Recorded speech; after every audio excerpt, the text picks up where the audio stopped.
Hello friends, कैसे हैं आप सभी। आशा करता हूं आप सभी स्वस्थ एवं प्रसन्न होंगे।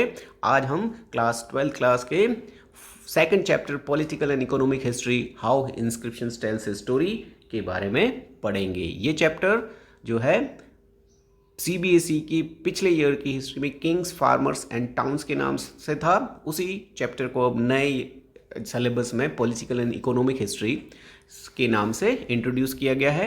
तो इस चैप्टर को आज हम देखेंगे, इसका पार्ट 1, जो कि महाजनपदास 600 बीसी से लेकर 600 सीई के बीच के पीरियड की भारतीय इतिहास को बताता है। मेरे द्वारा CBSE history and social science channel पर क्लास 12 के फर्स्ट चैप्टर के भी 4 वीडियो आपके सामने डिटेल वीडियो के रूप में प्रस्तुत हैं। अगर आपने वो वीडियो नहीं देखे हैं तो उन वीडियो को देखिए, लाइक कीजिए, सब्सक्राइब कीजिए और अपने परीक्षा की तैयारियों का जो है उसमें वो बहुत ही यूज़फुल है, तो उनका यूज़ कीजिएगा। ठीक है, तो आज हम स्टार्ट करते हैं chapter second political and economic history how inscription tales a story. ठीक है, इस चैप्टर की शुरुआत होती है कि 6 सेंचुरी जो है बीसी से लेकर 6 सेंचुरी सी का जो पीरियड है, that period was known for several changes in economic and political life of India. 6 century BC से लेकर 6 सेंचुरी सी का पीरियड भारत में बहुत सारे परिवर्तनों के लिए जाना जाता है। तो सबसे पहले हम देखेंगे इस पीरियड में क्या क्या परिवर्तन इंडिया में हुए। The most important was the emergence of early states, empires and kingdoms. इस 6 सेंचुरी बीसी से लेकर 6 सेंचुरी सी के पीरियड का सबसे इंपॉर्टेंट फीचर, जो सबसे बड़ा मेजर चेंज कहा जाता है, कि इस पीरियड में इंडिया में बहुत बड़े बड़े राज्य, साम्राज्य और जो है उनका गठन हुआ और वो जो है एक बहुत बड़े क्षेत्र पर रूल करने लगे थे। तो बड़े बड़े साम्राज्यों का निर्माण जो है इस 6 सेंचुरी बीसीई की सबसे पहली और सबसे महत्वपूर्ण विशेषता है। फिर दूसरी बात करते हैं, there were other changes as well, like growth in agriculture production, emergence of new towns. दूसरी विशेषताओं की अगर हम बात करें तो इस पीरियड में 6 सेंचुरी बीसी से लेकर 6 सेंचुरी सी का जो पीरियड है, उस समय कृषिगत उत्पादनों में अत्यधिक वृद्धि हो गई और उनकी वृद्धि के साथ ही हमारे इस देश में बहुत सारे नए नए शहरों का निर्माण होने लगा, नए नए शहर अस्तित्व में आने लगे। तो this period is also known for agriculture production as well as emergence of new towns. फिर तीसरे परिवर्तन की बात करें तो historians try to understand these changes by using a variety of sources, inscriptions, texts, coins etcetera. ठीक है, इस पीरियड के परिवर्तनों के संबंध में, इस पीरियड के इतिहास के संबंध में बहुत सारे जो है सोर्सेज हिस्टोरियंस को अवेलेबल है और ये हिस्टोरियंस बताते हैं कि इस टाइम से बहुत सारी ऐतिहासिक सामग्री अवेलेबल होना स्टार्ट हो जाती है, जिसमें बहुत सारी बुक्स भी इस समय लिखी जाने लगती है, टेक्सचुअल मैटर बहुत सारा अवेलेबल हो जाता है। साथ ही साथ इस समय के बहुत सारे इंस्क्रिप्शन मिलते हैं। तो ये पीरियड जो है इंस्क्रिप्शंस और लेखन कला के विकास या लेखन सामग्री के विकास महत्वपूर्ण पीरियड रहा है। तो तीसरी विशेषता इस पीरियड की कि इस पीरियड के बहुत सारे जो है सोर्सेज अवेलेबल है हमारे पास, इंस्क्रिप्शंस एंड टेक्सचुअल, और वो कॉइन्स जो है ये सब अवेलेबल इसलिए हैं कि इस पीरियड में इन सब चीज़ों के ऊपर बहुत कुछ लिखा गया है। इस समय लेखन सामग्री या लेखन कला का भी बहुत अच्छा विकास भारत में हुआ, जिसमें इंस्क्रिप्शंस, टेक्सचुअल एंड कोइंस जो है वो हमारे पास इस पीरियड की हिस्ट्री के बहुत बड़े सोर्स है। तो 3 मेजर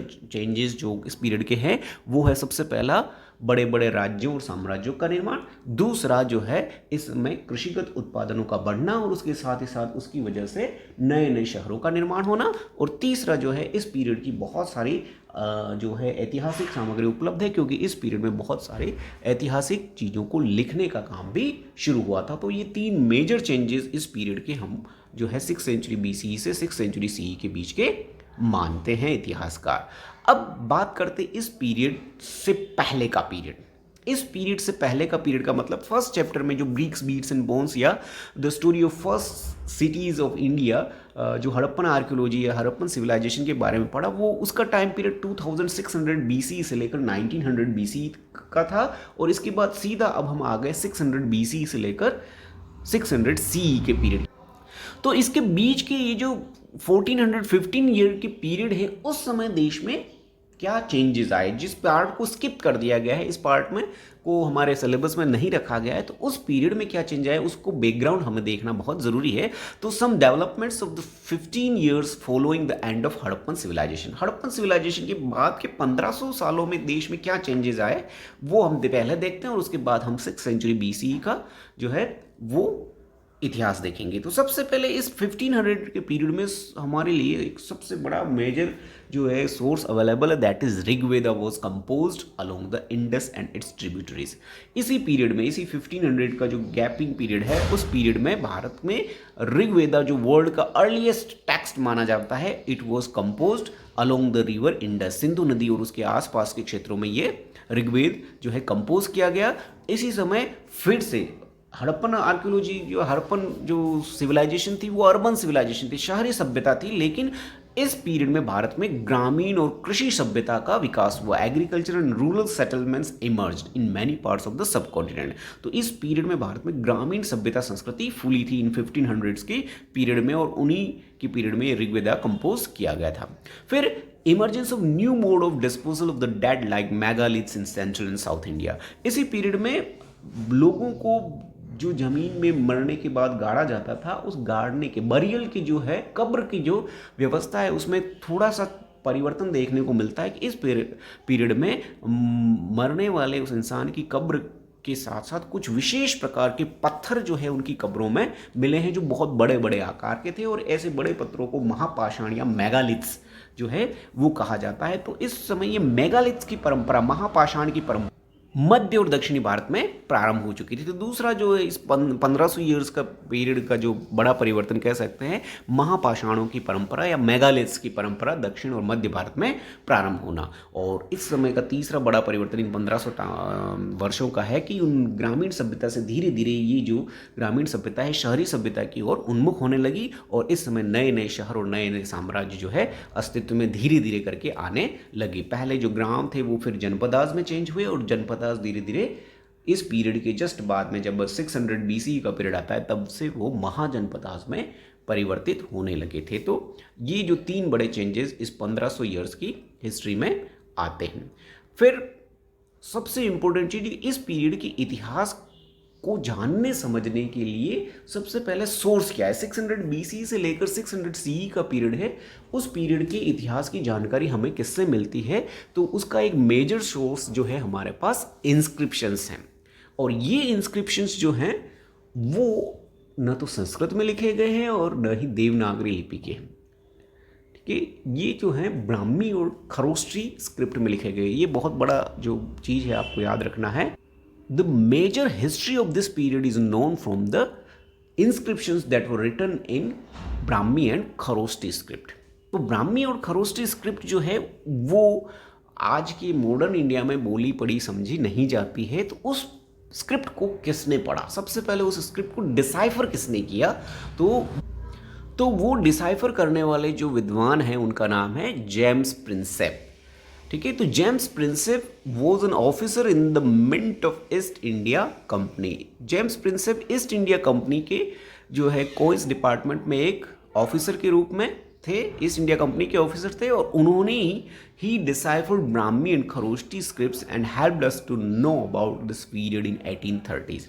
और इन्हीं के इस डिस्कवरी या डिसाइफरमेंट से हम 600 BCE से लेकर 600 CE के पीरियड की हिस्ट्री को जान पाए हैं। और जेम्स प्रिंसेप ने ब्राह्मी और खरोष्टी स्क्रिप्ट का डिसाइफरमेंट जो है 1830s का दशक है, 1830 से लेकर 1840 के बीच में जो है उन्होंने इसको डिसाइफर किया। In the script he found a mention of a king called Piyadasi meaning pleasant to behold. अब जेम्स प्रिंसेप ने इसमें इन इंस्क्रिप्शंस को जब स्टडी किया और ब्राह्मी और खरोष्टी को पढ़ा, तो उसमें एक स्पेशल नाम के राजा का नाम आता है पियदसी। भारतीय इतिहास में पियदसी नाम का कोई राजा नहीं हुआ, और पियदसी का जो मीनिंग होता है that is pleasant to behold, जो देखने में अच्छा लगता हो, देखने में सुंदर हो, प्रिय लगे, that is pleasant to behold, Piyadasi. तो पियदसी नाम का कोई राजा जो है इस पीरियड में भारतीय इतिहास में ऐसा कोई नाम नहीं मिलता है। तो ये पियदसी है कौन? तो there is a perception that Piyadasi must have been use for king Ashoka grandson of Chandragupta Maurya.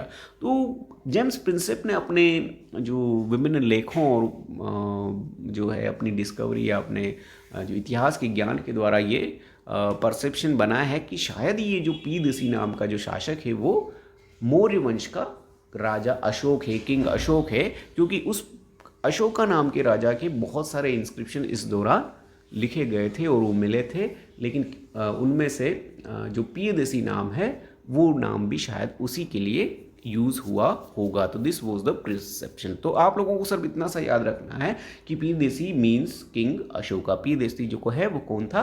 King Ashoka था। फिर बात करते हैं कि ये ब्राह्मी और खरोष्टी स्क्रिप्ट जो है कैसी स्क्रिप्ट है। ब्राह्मी स्क्रिप्ट को आप देख सकते हैं, इसमें ऊपर जो लेटर लिखे गए वो ब्राह्मी स्क्रिप्ट के हैं और नीचे जो है वो उनका इंग्लिश ट्रांसलेशन है, अंग्रेजी में उनके जो है जेम्स प्रिंसेप द्वारा जो डिसाइफरमेंट किया गया था वो यहाँ पर दिखाई दे रहा है, जिसमें विभिन्न जो लेटर्स हैं, जैसे ये एल है, ये इंग्लिश के यू से मैच किया है, ये जो 4 डॉट्स हैं वो टी अक्षर को रिजेंबल करते हैं। तो इस तरह से जो है जेम्स प्रिंसेप द्वारा ब्राह्मी और खरोष्टी दोनों ही स्क्रिप्ट को डिसाइफर किया और उनके इस डिसाइफरमेंट से हम अशोका के और उस 6th सेंचुरी BC से लेकर 6th सेंचुरी CE के बीच की बहुत सारे इंस्क्रिप्शंस को पढ़ने में सक्षम हुए और उन्हीं के से हमें इस पीरियड के इतिहास की बहुत सारी महत्वपूर्ण जानकारियाँ मिलती है। अब हम बात करते हैं कि ये जो 6th सेंचुरी BC से लेकर 6th सेंचुरी CE का पीरियड है, इसे भारतीय इतिहास में एक टर्निंग पॉइंट के रूप में माना जाता है। It is considered as a turning point in early Indian history. अब भारतीय इतिहास में इस पीरियड को टर्निंग पॉइंट क्यों कहा जाता है? तो उसके 4 कारण हैं। वो चारों कारण इस प्रकार है। सबसे पहला कारण जो है इस पीरियड को टर्निंग पॉइंट कहने का, that is the use of iron. It is increased use of iron. इस पीरियड में भारत में लोहे का इतना अधिक मात्रा में उपयोग होने लग गया था कि पिछली जो सभ्यताएं जो ताम्रयुगीन या जो ब्रॉन्ज एज की थी उससे कहीं ज़्यादा इस यूज़ में लोहे का यूज़ होने लग गया। भारत में लोहे का उपयोग जो है लोगों ने खोज लिया और लोहे से विभिन्न प्रकार की वस्तुएं बनाना इस पीरियड में स्टार्ट हो गया। तो this period is known for the increase use of iron. फिर सेकंड, इस पीरियड में जो अगला परिवर्तन आया वो था डेवलपमेंट ऑफ कोइनेज। भारत में वस्तु विनिमय के स्थान पर अब एक्सचेंज, मीडियम ऑफ एक्सचेंज के रूप में कोइनेज का यूज़ होने लगा, सिक्कों का यूज़ होने लगा था और बहुत सारे राजा महाराजाओं ने विभिन्न प्रकार के सोने चांदी या फिर पंचमार्क कोइंस या जो कॉपर कोइंस थे उन कॉपर कोइंस को इशू किया और इनका बहुत अधिक मात्रा में उपयोग होने लगा और भारत में बहुत सारे राजा महाराजाओं के और अलग अलग प्लेसेस से बहुत बड़ी मात्रा में सिक्के प्राप्त हुए हैं जो इस पीरियड के इतिहास की बहुत महत्वपूर्ण जानकारी प्रदान करते हैं।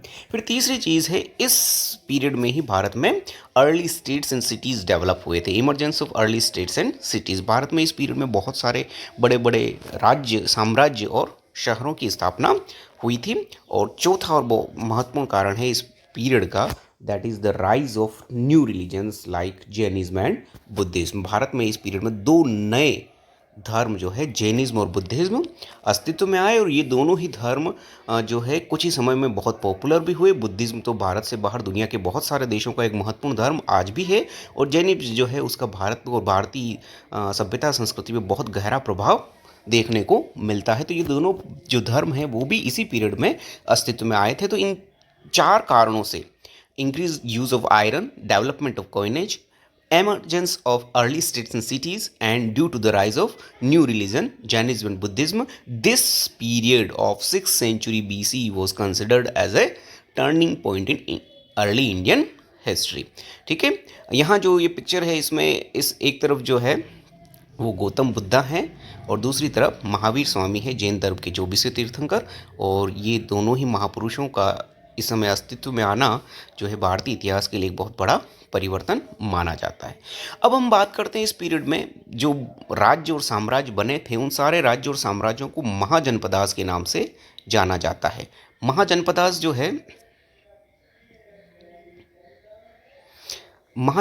जो हैं वो टोटल नंबर में जो है 16 नंबर में थे, कुल संख्या में 16 थे और ये 16 महाजनपदास भारत के अलग अलग भागों में अस्तित्व में आए थे।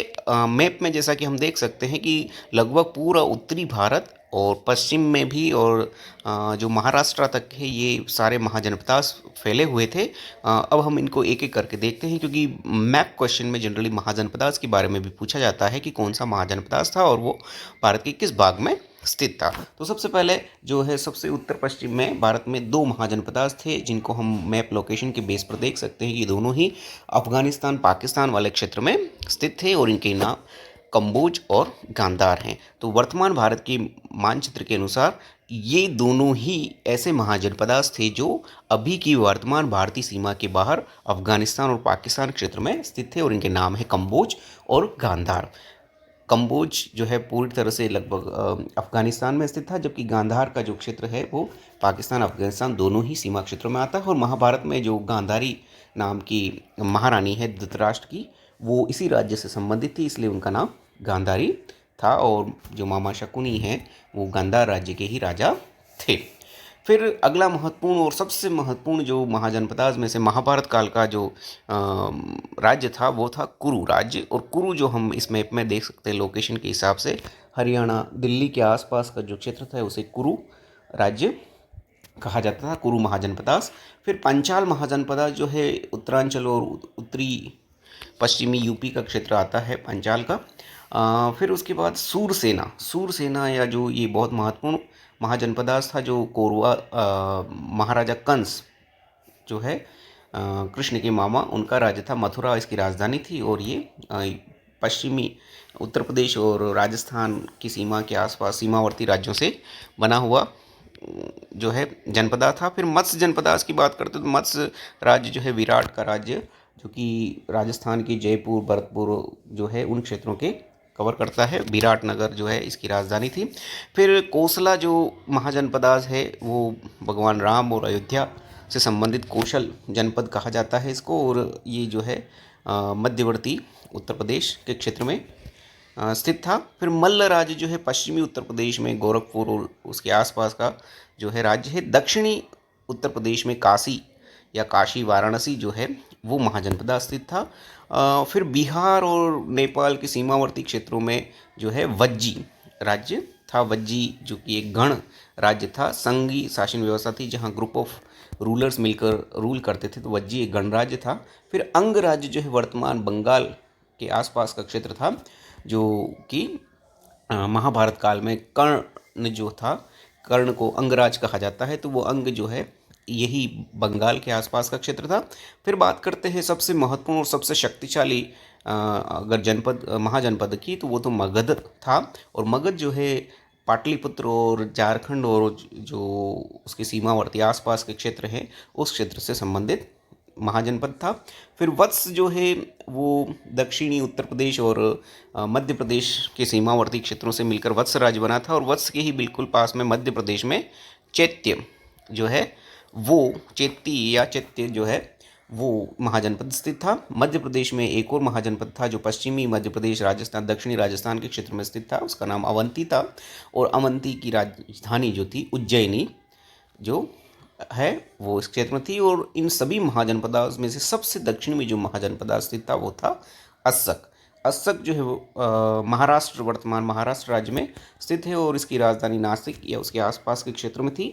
और यही एकमात्र राज्य था जो दक्षिण भारत में स्थित था। तो इस तरह से ये भारत के 16 महाजनपदास हैं उस काल के, और ये 16 ही जनपदास जो है वो मानचित्र में बहुत इंपॉर्टेंट है, जिसमें मगधा, पांचाल, कुरु और अवंती ये लगभग हैं, और गांधार जो है ये मैप में बार बार पूछे जाते हैं। तो आप सब इनको ध्यान से इनकी लोकेशन और उनकी स्थिति को देखकर मैप में इनको दर्शाइएगा। इसी के साथ महाजनपदों की महत्वपूर्ण विशेषताओं के बारे में। महाजनपद जितने भी थे उन सब में क्या क्या कॉमन फीचर्स थे और क्या उनकी महत्वपूर्ण विशेषताएं थी, अब उनके बारे में जानेंगे। तो सबसे पहली विशेषता जो महाजनपदों की थी वो थी the 6th century BC is known for the rise of the 16 mahajanapadas. जो 6th century है उसमें बहुत सारे महाजनपदास इस समय अस्तित्व में आए थे। First one is these states were either ruled by Kings और गणास। सबसे पहली विशेषता कि जितने भी महाजनपद इस समय अस्तित्व में आए थे ये या तो किसी राजा द्वारा रूल किए जाते थे या फिर इन पर ग्रुप ऑफ रूलर्स रूल करते थे या राजाओं का एक समूह रूल करता था, और ऐसा शासन व्यवस्था जिसमें एक साथ अनेक राजा किसी जगह पर शासन चलाते हैं उसे गण या संघ शासन व्यवस्था कहा जाता है। तो भारत के इन 16 महाजनपदों में से कुछ ऐसे राज्य भी थे जहां गणतंत्र या गणीय शासन व्यवस्था थी, जिसे अंग्रेजी में ओलिगार्की, OLIGARCHY, ओलिगार्की कहा जाता है, जहां group of rulers rule a particular state, जिसे संघ या गण कहा जाता है। तो वज्जी इसका एक एग्जाम्पल है, वज्जी एक गण या संघ था। फिर each had its own capital often fortified. हर महाजनपद की अपनी अपनी राजधानी थी, और हर राजधानी जो है वो किले की दीवारों से सुरक्षित थी, फोर्टिफाइड थी, चारों तरफ सुरक्षा प्राचीर उनके बनी हुई थी जिससे उस राजधानी की सुरक्षा की जाती थी। Third, some states maintained permanent standing armies recruited from the peasantry and regular bureaucracies। और इनमें से कुछ महाजनपद ऐसे थे जिनकी अपनी परमानेंट स्थायी सेना थी, और ये सेना के जो सैनिक थे वो किसानों या रेगुलर ब्यूरोक्रेसी, जनरली जो साधारण सैनिक होते थे वो आम जनता से, जनसाधारण से रिक्रूट किए जाते थे, और जो सेना के ऑफिसर्स होते थे वो ब्यूरोक्रेट्स जो होते थे, अधिकारी वर्ग के लोग रहते थे या राज परिवार के लोग होते थे, उनके जो बच्चे रहते थे जनरली उन्हें वो सेना के अधिकारियों या जो उच्च पद है उनके लिए सुरक्षित रहते थे। तो दोनों में से, पीजेंट्री और ब्यूरोक्रेसी से, इस स्टैंडिंग आर्मी का निर्माण होता था, और कुछ राज्य ऐसी परमानेंट सेना रखते थे, जबकि कुछ राज्य जो थे वो युद्ध के समय जो है सेना तैयार करते थे, जनसाधारण को सैनिक बनाकर युद्ध लड़ते थे, और बाकी समय जो वो सेना के सैनिक थे वो खेती बाड़ी या अन्य जो भी उनके जीविकोपार्जन के साधन थे वो कार्य करते थे। फिर चौथी विशेषता, Dharma sutras let down norms for kings and other people. जितने भी ये महाजनपदास थे उन सभी महाजनपदास में से राजाओं के लिए भी उनके कर्तव्य जो है वो लिखे हुए थे, कैसे उन्हें रहना है, क्या काम करना है, और साथ ही साथ राज्यों के अंदर रहने वाली जनता के कार्यों और उनको जो है राजा के लिए क्या करना है, उस तरह के सारे कर्तव्य उनके लिए भी लिखे हुए थे। तो धर्म सूत्रास में ये सारे मैंशन थे।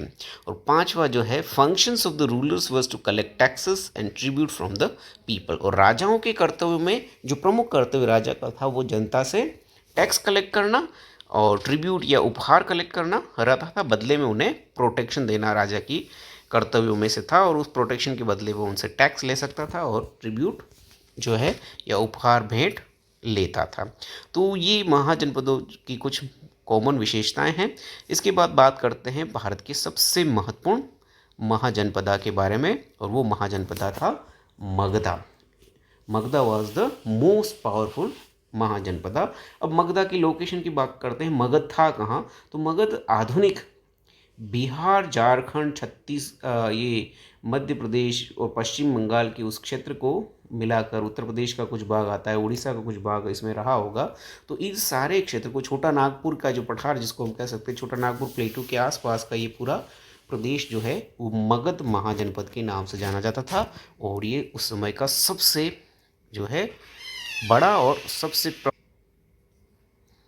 इसके बाद बात करते हैं कि ये जो मगध महाजनपद था इतना शक्तिशाली कैसे बना, सबसे पावरफुल कैसे बना। तो नेक्स्ट एक बहुत इंपॉर्टेंट क्वेश्चन जो है पूछा जाता है, factors for the rising of Magadha. Magadh के शक्तिशाली बनने के क्या कारण रहे कि वो इन 16 महाजनपदों में से सबसे शक्तिशाली महाजनपद बना। तो देयर आर मैनी फैक्टर्स, साथ यहाँ पर आपके सामने प्रस्तुत हैं। तो पहला बात करते हैं, पहला कारण जिसकी वजह से मगध एक शक्तिशाली महाजनपद बना, तो सबसे पहला है पावरफुल एंड एम्बिशियस रूलर्स। किसी भी राज्य को शक्तिशाली बनने में सबसे महत्वपूर्ण जो कारण रहता है वो उस राज्य के राजाओं पर निर्भर करता है। राजा शक्तिशाली होंगे, एम्बिशियस होंगे, महत्वाकांक्षी होंगे, और उनकी सेना शक्तिशाली रहेगी, तो अपने आप उनका जो राज्य है वो भी शक्तिशाली हो जाता है। और राजा अगर दुर्बल रहते हैं तो धीरे धीरे राज्य कितना ही बड़ा क्यों ना हो वो संकीर्ण हो जाता है, सिकुड़ जाता है। तो राजा जो है इस मगध के बहुत पावरफुल और एम्बिशियस थे, और उन राजाओं के नाम बिंबिसारा, हर्यक डायनेस्टी की बिंबिसारा और अजातशत्रु, उसके बाद महापद्मनंद, ये जो है एक से बढ़कर एक जो है महत्वाकांक्षी शासक थे, और इनकी वजह से मगध एक महत्वपूर्ण और शक्तिशाली महाजनपद बना। फिर दूसरा बात करते हैं, availability of elephants in forest. किसी भी राज्य की जो सेना है वो राज्य को शक्तिशाली बनाने का सबसे महत्वपूर्ण सोर्स होती है। और मगध या उस समय की प्राचीन भारत की सेनाओं की बात करें तो सेना का एक सबसे महत्वपूर्ण पार्ट होता था हाथियों वाली सेना, एलिफेंट आर्मी।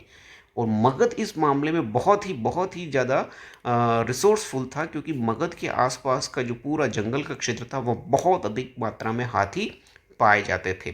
और इन हाथियों की उपलब्धता की वजह से मगध की सेना में हाथियों की सेना जो है बहुत बड़ी और मजबूत सेना थी। और इस वजह से जो है मगध का जो प्रचार और प्रसार और उसका जो क्षेत्र विस्तार हुआ उसमें इस हाथियों की सेना ने बहुत ज़्यादा कंट्रीब्यूशन दिया। तो availability of the elephant in forest constituted an important part of the army is the second factor. फिर बात करते हैं थर्ड फैक्टर की, मगध के शक्तिशाली होने में तीसरा महत्वपूर्ण फैक्टर था फर्टाइल सोइल। मगध जो है गंगा और सोन नदियों के उपजाऊ प्रदेश में स्थित है। बाढ़ द्वारा लाई गई उपजाऊ मिट्टी का एक क्षेत्र है, एल्यूवियल सोइल का, दोमट मिट्टी का एक क्षेत्र है, जहाँ पर बहुत अधिक मात्रा में कृषिगत उत्पादन होता है। एग्रीकल्चर प्रोडक्शन जो है यहाँ बहुत ज़्यादा रहता है। और एग्रीकल्चर प्रोडक्शन जब किसी राज्य में ज़्यादा होता है तो राजा को उसकी वजह से टैक्स भी ज़्यादा मात्रा में प्राप्त होता है। और राजा का जब ज़्यादा मात्रा में टैक्स होता है तो वो उस अधिक टैक्स का उपयोग जो है वो सेना को मजबूत बनाने में कर सकता है, युद्धों में उस पैसे को खर्च कर सकता है। और मगध के लिए ये एक बहुत बड़ा एडवांटेज था कि वहाँ पर एक्सेसिव एग्रीकल्चर प्रोडक्शन होता था। फिर बात करते फोर्थ रीजन की, that was Ganga and its tributaries provided means of cheap and convenient communication. ये जो पाटलिपुत्र और मगधा की जो लोकेशन है वो गंगा और सोन नदियों के ट्रिब्यूटरीज और सहायक नदियों के क्षेत्र में है, जहाँ पर ये नदियाँ जो है इस क्षेत्र में आवागमन का एक बहुत सस्ता और सुलभ जो है मार्ग उपलब्ध कराती है। इस क्षेत्र में नावों के सहायता से एक क्षेत्र से दूसरे क्षेत्र तक बहुत सस्ते में और बहुत जल्दी आया जाया जा सकता था। और इसकी वजह से संचार और जो है सेना का मूवमेंट जो है बहुत जल्दी किया जा सकता था, एक क्षेत्र से दूसरे क्षेत्र तक सूचनाओं का आदान प्रदान आसानी से हो सकता था। और ये सब चीज़ों ने मगध राज्य को शक्तिशाली बनाने में बहुत बड़ा योगदान दिया। फिर बात करते हैं फिफ्थ रीजन की, that is location of Pataliputra. Magadh की जो कैपिटल थी पाटलिपुत्र वो गंगा के उस मार्ग में, उस व्यस्त मार्ग में स्थित है जो बंगाल से लेकर दिल्ली तक के रास्ते का बहुत व्यस्त मार्ग था। तो उस कन्वीनियंट रूट पर ये स्थित था। साथ ही साथ ये जो मार्ग था यहाँ से बहुत अधिक व्यापार होता था, तो एक व्यापारिक मार्ग पर स्थित था। और साथ ही साथ सेना और उनको लाने जाने और इस आने जाने की बहुत सारी सुविधाएं यहाँ पर उपलब्ध थी। सभी तरह के रिसोर्सेज यहाँ पर प्रोवाइड किए जा सकते थे। और उन सब कारणों ने पाटलिपुत्र की स्थिति को इतना महत्वपूर्ण बना दिया। और उस पाटलिपुत्र की महत्वपूर्ण स्थिति की वजह से मगध जो है एक शक्तिशाली राज्य बन पाया। ठीक है, फिर इसकी बात करते हैं इसकी जो पुरानी कैपिटल थी Rajgriha. Rajgriha was also very safe or secure place because it was located amongst hills. The old capital of Magda was located amongst hills. पहाड़ी क्षेत्र में स्थित होने की वजह से एक बहुत सुरक्षित राजधानी थी जहाँ पर आक्रमण करना बहुत मुश्किल होता था। तो पाटलिपुत्र जो नई राजधानी थी वो व्यापार और सेना के आवागमन में बहुत उपयोगी थी। और जो पुरानी राजधानी राजगृह थी वो एक सुरक्षित राजधानी थी। और इन दोनों ही राजधानियों ने मगध को शक्तिशाली बनाने में बहुत अधिक योगदान दिया। और इसके बाद महत्वपूर्ण कारण आता है, that is seventh one, availability of iron enable the Magadha to make tools and weapons.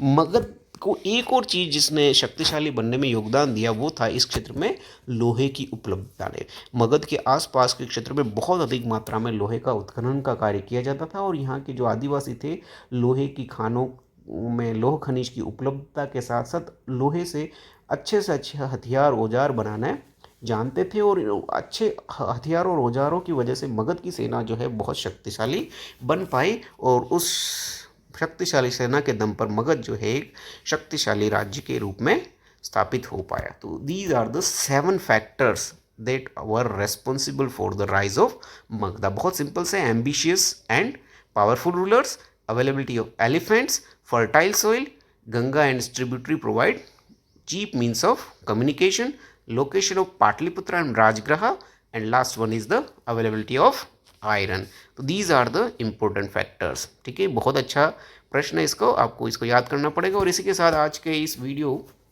को हम पूरा करते हैं। Thank you for watching my video. Don't forget to like, comment, share and subscribe to this channel. इसी तरह मेरे इस channel को देखते रहिए। आगे के वीडियो में हम इस चैप्टर के अगले पार्ट्स को लेकर आपके सामने उपस्थित होंगे। तब तक के लिए goodbye, have a nice day to all. Thank you.